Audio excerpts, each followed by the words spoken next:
Dear Chairwoman, dear colleagues, thank you for accepting our invitation and thank you for coming to Mongolia. Thank you.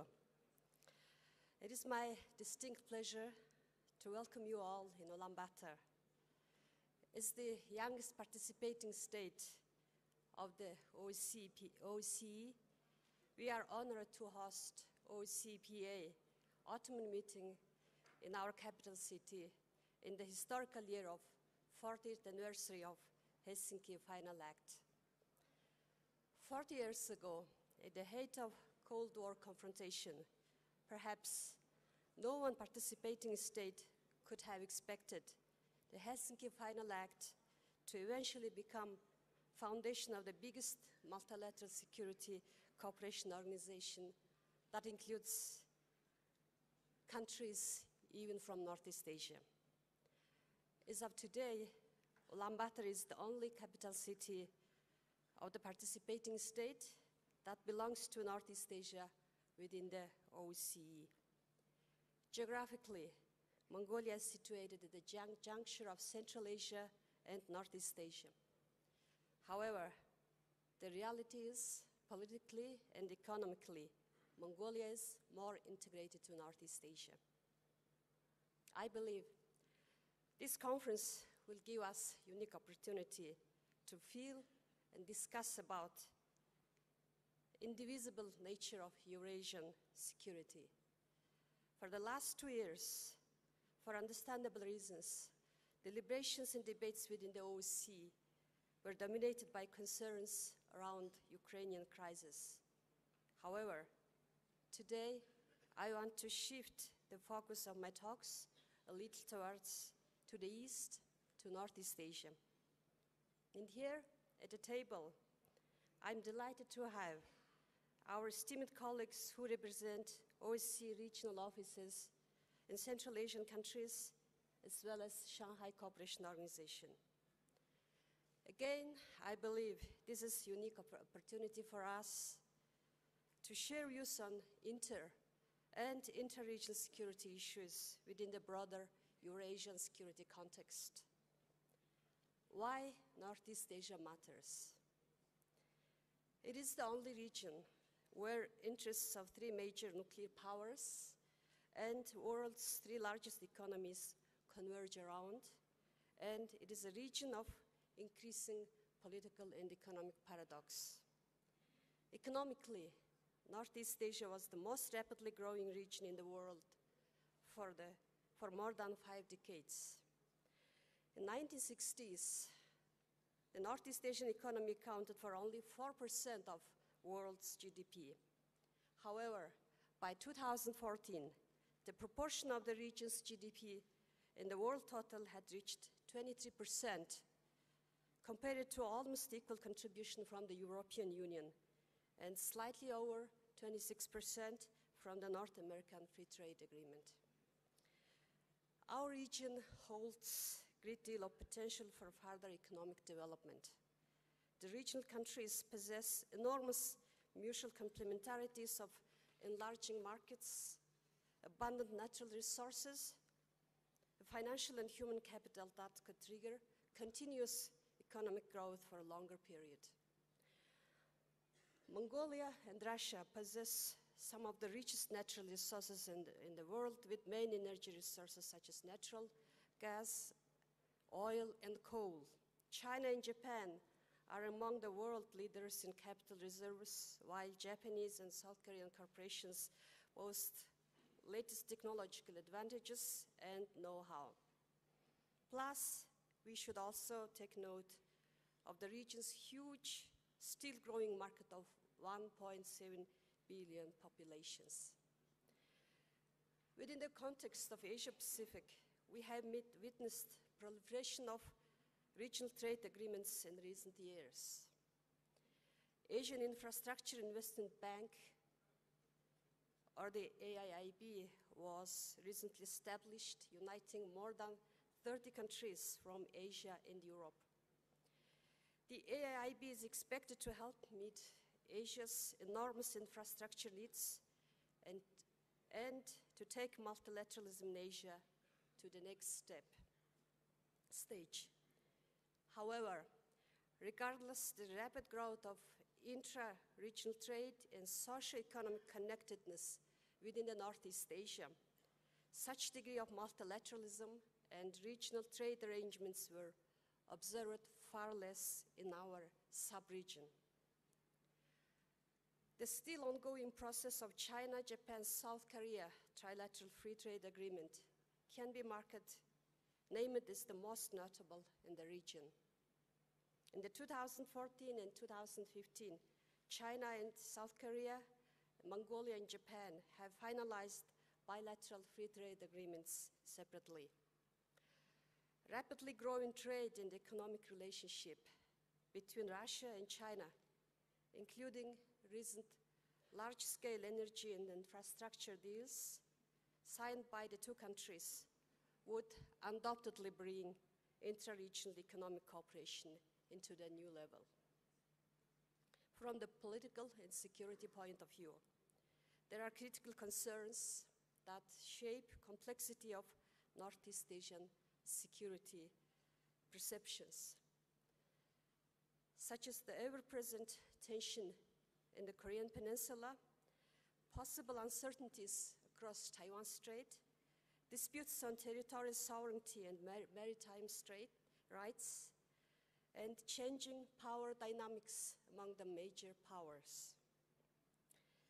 Deeply rooted historical tensions and unsolved territorial disputes still exist among the individual nations of Northeast Asia, which hinder mutual trust and political understanding. In addition to these more traditional concerns, Northeast Asian countries face known traditional security challenges such as energy security, financial vulnerability, and environmental degradation.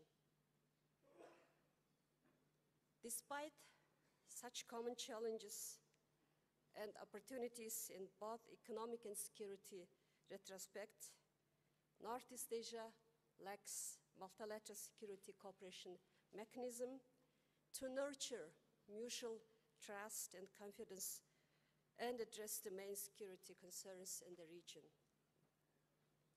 Multilateral cooperation in the Asia-Pacific or East Asia is increasingly seen as ASEAN-centric, bound more towards Southeast Asia. The only dialogue mechanism that has the full potential to evolve into the permanent multilateral security cooperation mechanism in Northeast Asia, the six-party talks is still in deadlock.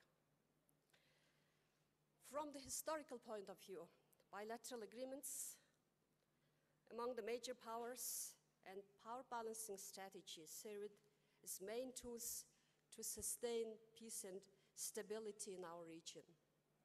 However, in the 21st century, with the rapidly increasing socio-economic interconnectedness of the nations and common challenges in more non-traditional security fields, the need for multilateral dialogue and cooperation is becoming more and more apparent.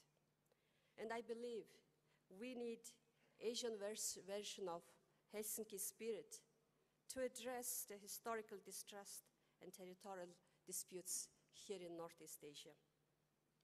Ladies and gentlemen,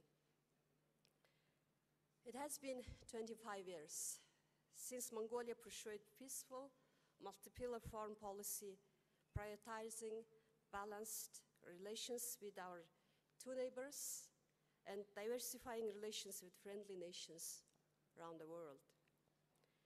Mongolia is the only nation in Northeast Asia without territorial or any unsolved disputes with its neighbors. We maintain good relations with all countries in the region, including both Koreas. In 2009, Mongolia hosted an international conference with a very unique name. The title was Ulaanbaatar is New Helsinki. It has sparked the interests of many Mongolian and international academia and has been a topic of active discussions ever since. As an integral part of Northeast Asia, regional circumstances, both good and bad, have profound influence for Mongolia. It remains our top foreign policy priorities to not only develop and strengthen ties with individual nations, but also constructively contribute our share to the common well-being and security of the region. With this in mind, President of Mongolia initiated the Ulaanbaatar Dialogue. It is so that Mongolia, with its friendly relations and impartial stance, can make a tangible contribution to the security and stability of Northeast Asia. As culmination of this initiative, Ulaanbaatar Dialogue of Northeast Asia Security was held for 2 consecutive years, last year and this year, respectively. The goal is to provide podium for security researchers and practitioners from regional countries to discuss about security challenges and means to overcome them. Both North and the South Koreas were represented at the inaugural meeting, as were China, Russia, Japan, the United States, and some European nations. The initiative of Ulaanbaatar Dialogue does not only refer to this single formal mechanism. Rather, it's an open, welcome, and initiative to make our capital city, Ulaanbaatar, a venue for Northeast Asian regional dialogue to increase mutual understanding and confidence among the parties. Over the past 2 years, series of events focusing on common regional issues were organized in Ulaanbaatar, such as the first ever Northeast Asian Women Parliamentarians Forum, meeting of mayors and governors of capital cities of Northeast Asian countries, the expert-level meeting of Northeast Asia Energy, Connectivity, and Northeast Asia Sub-Regional Youth Forum. Today's meeting of OSCEPA, as well as Asia-Europe meeting, or SM, to be hosted next year, also fall under Mongolia's commitment to engage regional countries and consequently the international community to further mutual understanding and dialogue.